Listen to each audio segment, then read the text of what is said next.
Should President Obama, who's not a doctor, be doctoring the healthcare industry? Dr. Scott Gottlieb is a doctor. He's a fellow at the American Enterprise Institute, a former deputy FDA commissioner, and he was a top Medicare official in the last Bush administration. Dr. Gottlieb, good to see you again. Welcome here. Thanks for having me. All right. What does the president have wrong about this? Do we really expect a president to be talking about medicine? Well, I think the Achilles heel of this legislation, if you look at the House bill right now, is that it really is Congress starting to step into the regulation of the practice of medicine in a way it hasn't before.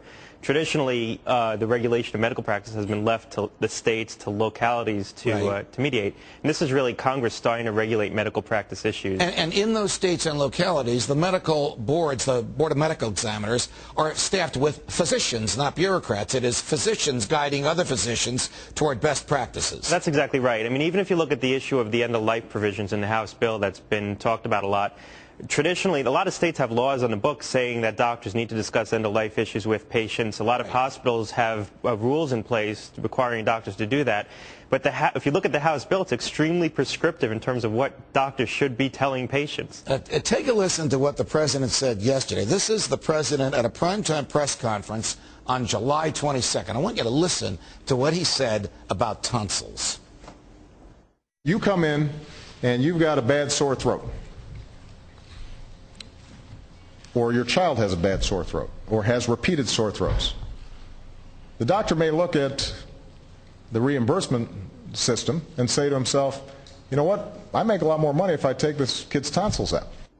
Now, does that make any sense to you, Dr. Gottlieb? Well, is the doctor who examines the sore throat, is he the same person that might remove the tonsils? Well, it's certainly an indelicate view of physicians and a rather dim view of the practice of medicine. Wait. You are being so diplomatic. Indelicate? Does he know what he's talking about? I think the more important point here is that it represents a lack of understanding of how financial incentives impact clinical decision-making, and it's leading the administration to the wrong policy outcome. If they really think that physicians are influenced to perform unnecessary surgery by financial incentives, then the solution, in their view, is to regulate medical decision-making. The reality is, financial incentives impact much more marginal decisions, like should I get that MRI or not. And if you want to resolve that kind of excessive use, if you will, if you say there's too many MRIs being ordered, the way to impact that isn't to regulate it, but to expose patients and physicians to some of the costs of those decisions.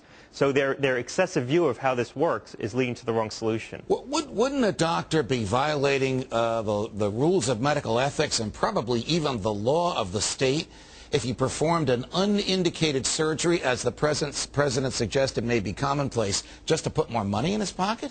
Well, look, the major surgeries like tonsillectomies or even pacemakers, he had a comment referencing pacemakers a couple of weeks prior, which shows that this is something that he truly believes. Those things are guided by very clear clinical guidelines. I don't think physicians are being incentivized to do unnecessary surgeries because of the financial compensation. There is evidence that there are more procedures performed in some regions of the country versus others, and people point to that and say, well, that represents the fact that some physicians are doing the wrong thing. That's not necessarily true, and I think that's what the administration, where they've gone off.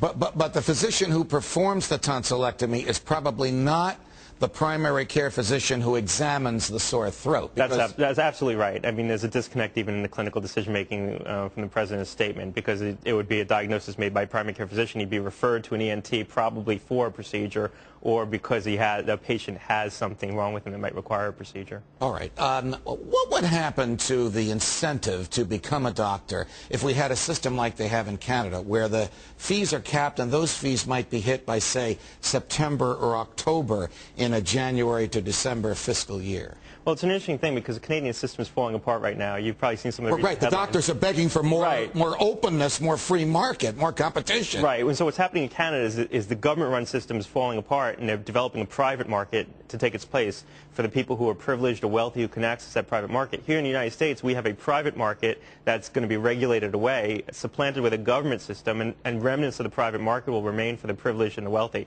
So we might end up looking like Canada, with a very large government system and a small private market. One interesting anecdote about Canada, when you talk to physicians in Canada, they game the system for themselves. So how do they game the system for themselves? They move themselves and their family members up to the top of the waiting lists, and that's an untold fact of Canada. Wow. I was watching a program on another network where the anchor was explaining that in many Canadian towns, there aren't any physicians. The government doesn't send them there. It wants them in the more populated areas. So if you live in that town and you want to see a physician, you have to put your name in a hat, and the town clerk pulls the names out of the lottery. If your name is pulled, you get to see the physician. If it isn't, you don't.